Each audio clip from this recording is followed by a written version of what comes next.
morning, garden friends. Welcome back to the farm. If this is your first time to this channel, my name is Kathy, and my husband and I co-own this 24-acre farm in central New Hampshire, Zone 5B.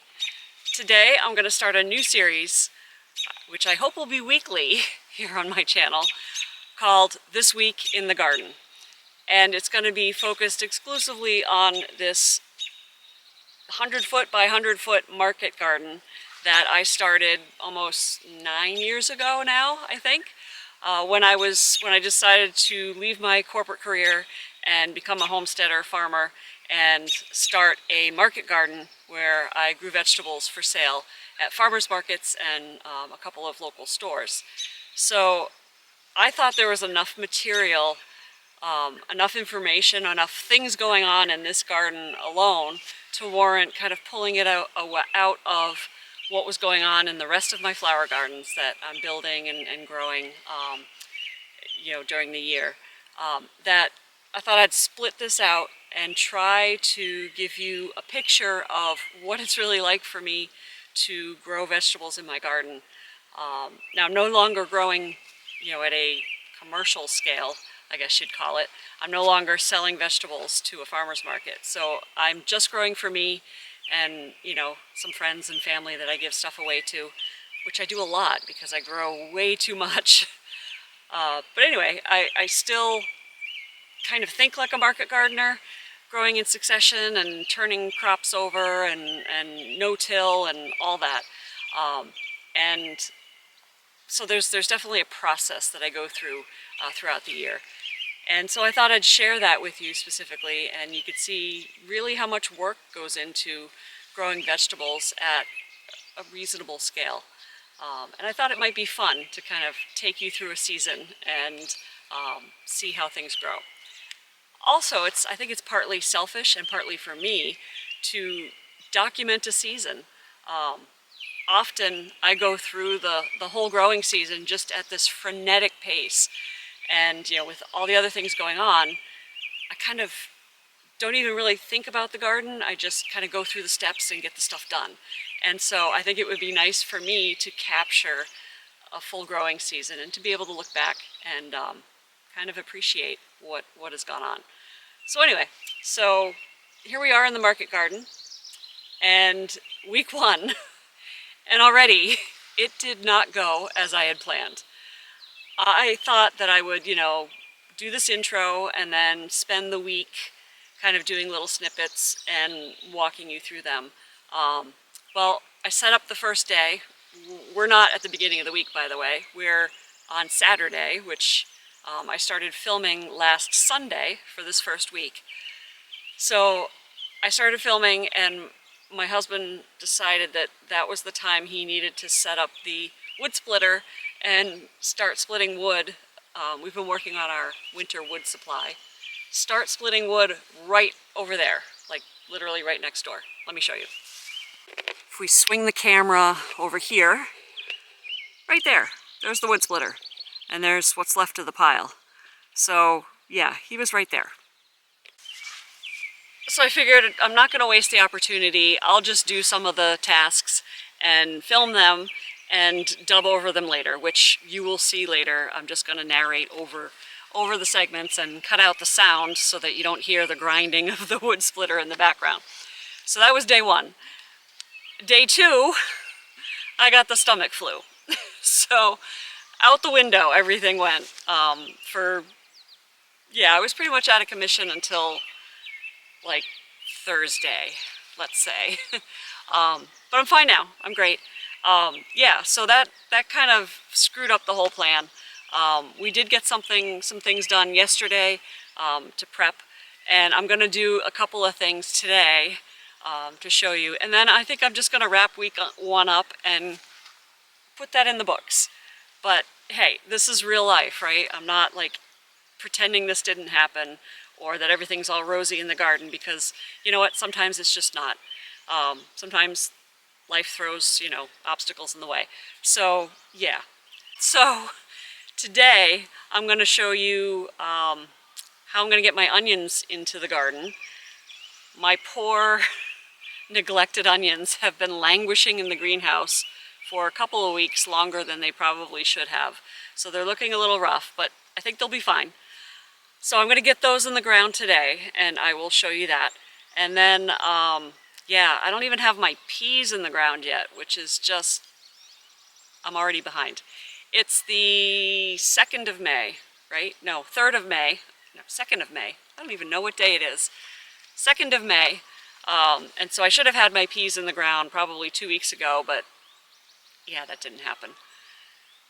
So I don't think I'm going to get those in the ground today. I think today I'm probably just going to limit it to the onions. And then I think if I have energy left over, I may plant another thing in the fruit row, which I think I'll probably start there with this video. And I'll show you what I did in the fruit row earlier in the week while the wood splitter was running. The first order of business was to spread this pile of our own homemade compost over the new fruit row.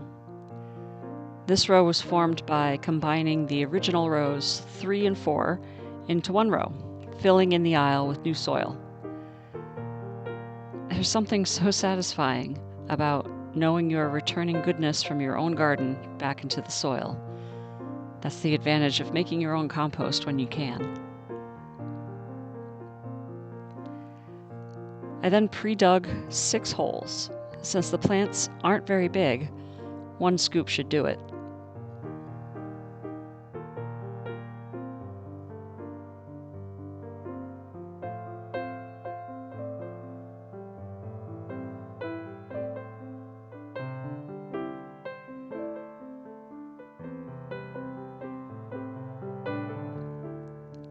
I'm planting elderberries.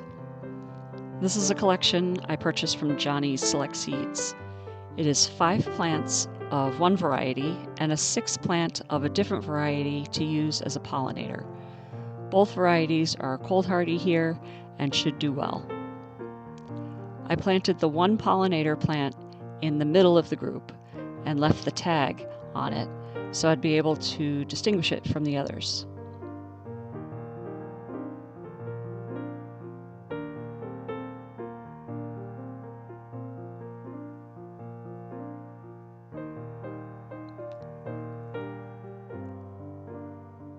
I'm fluffing up the roots here just to break them up a little bit, so hopefully they settle into the soil a little better.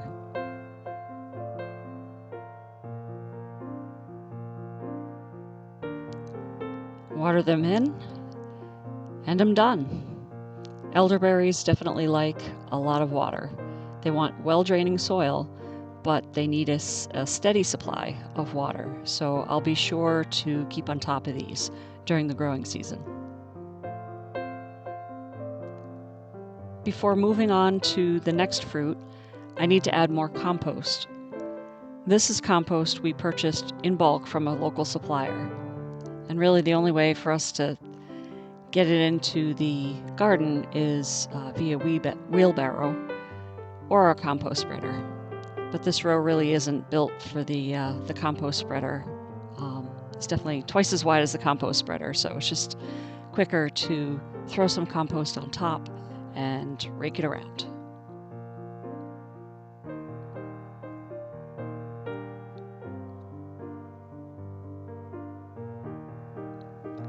Three more holes.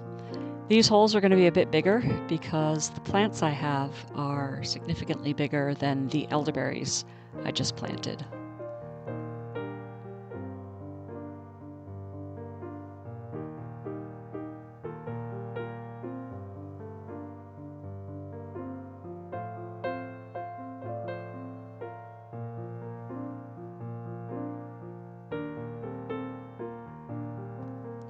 I'm planting 3 thornless blackberry plants of a variety called Chester.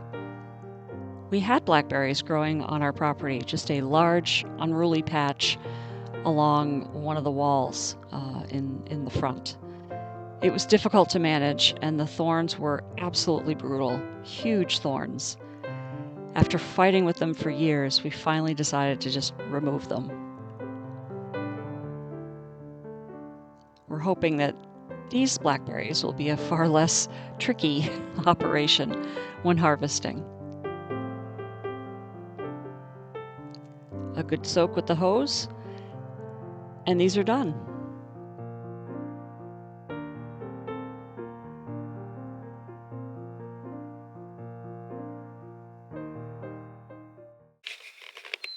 So for today, I'm going to be working out here at the far end, the western end of the market garden.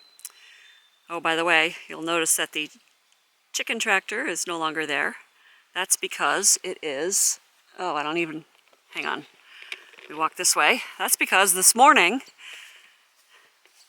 never a dull moment around here on the farm. This morning I don't know if you're going to be able to see it from here. Oh yeah, there you go. We moved it out there. Yeah, they're out in the pasture now, finally.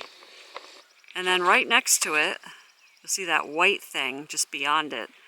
That is the turkey hoop house, the mobile turkey hoop house that we requisitioned to use with the new layer chicks, the Barred Rock layer chicks, who are now also out on pasture. So it's been a busy morning already. Anyway, let's go back. Ooh, sorry for the change in focus and the swing. Always makes me nauseous when YouTube creators swing their cameras around and I'm watching the video. I literally get almost motion sick. So I'm very conscious of trying not to swing the camera as I film, just in case there's somebody else that's like a weirdo like me. Anyway, so here is the onion row. Yesterday, Scott and I composted this row, just put a layer of fresh compost on top. All these rows already had a layer of composted, this lighter brown stuff. This is composted chicken bedding. So lots of fertility there. And then this is bought in compost that I just layered on top. Onions need a good feed. So what I'm going to do now is go up to the barn. I'm going to get landscape fabric staples and my little bucket of fertilizer. Excuse me.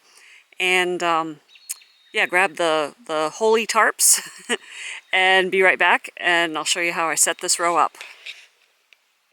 Okay, so I'm back. I'm going to start with applying just a general purpose, all-purpose fertilizer over the row. Just kind of quickly toss it over. I like to make sure that my onions have plenty of fertility going into the season. I won't fertilize these again all season, the whole time that they're in here, which will be probably till about July. And so I want to make sure that what they're growing in now has plenty of fertility to carry them through. And yeah, so let me do this real quick.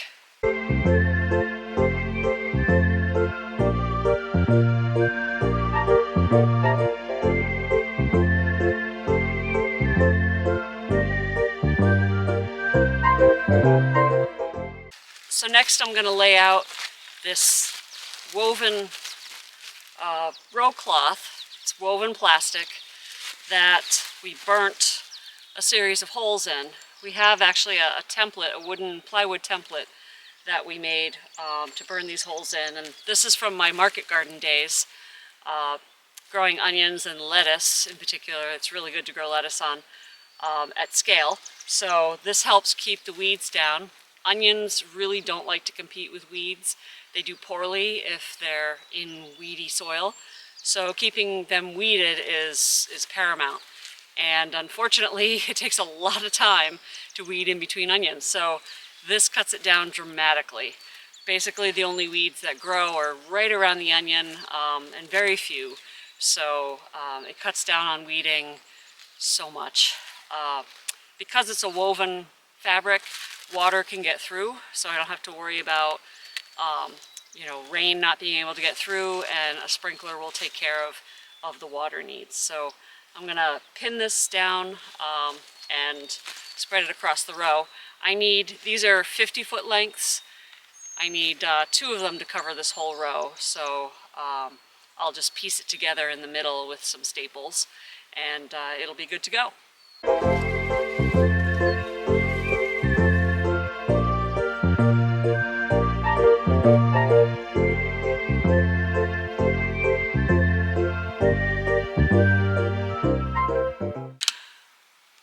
right, I've got the tarps laid out and I rescued the onions from the greenhouse. I actually do need to go back. I have a half tray of shallots that I had leftover seeds, so I threw them in a tray, and so I've got those yet. So I grow storage onions primarily because I like to have them throughout the winter. And you can eat storage onions, you know, before they're storage onions. You just pull them out of the ground when they're whatever size you want and chop them up and eat them. So I don't really see the need for fresh eating onions. I just take these. So yeah, this is Patterson, and this is red carpet. Normally I grow red wing. This year I went to order seeds and they didn't have any. They were out of stock. I've grown red carpet before. It's supposed to be the organic version of red wing. It's okay. I still prefer red wing. When I went back to look for something else, after I had placed my orders and received them, of course red wing was back in stock. But by then I had already sown my red carpet seeds, so we're doing red carpet again this year. It'll be fine. So yeah, I'm going to, as you can see, they're suffering. Poor things. I'm going to start planting these. Let me put this down for a sec. These, I should specify, these are 128 plug trays. So 128 cells. I sowed, I think, 3 onion seeds per cell. Typically not all 3 germinate, so, but I do have quite a few that have 2 in them, which I will separate when I plant them out. Yeah, so I have a ton of onions here. I'm going to have to pace myself and space it so that I have room for both the yellow, the red, and the shallots at the end. So we'll see how I do. Let's get planting.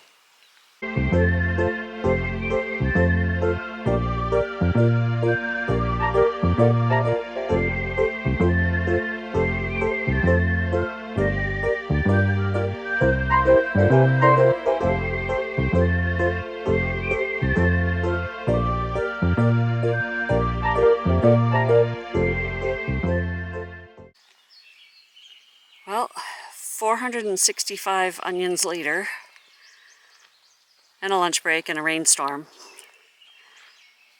the onions are all planted. I actually had far fewer red onions, the red carpet onions, than I had expected. Quite a few single cells, so a lot didn't germinate this year, which is odd.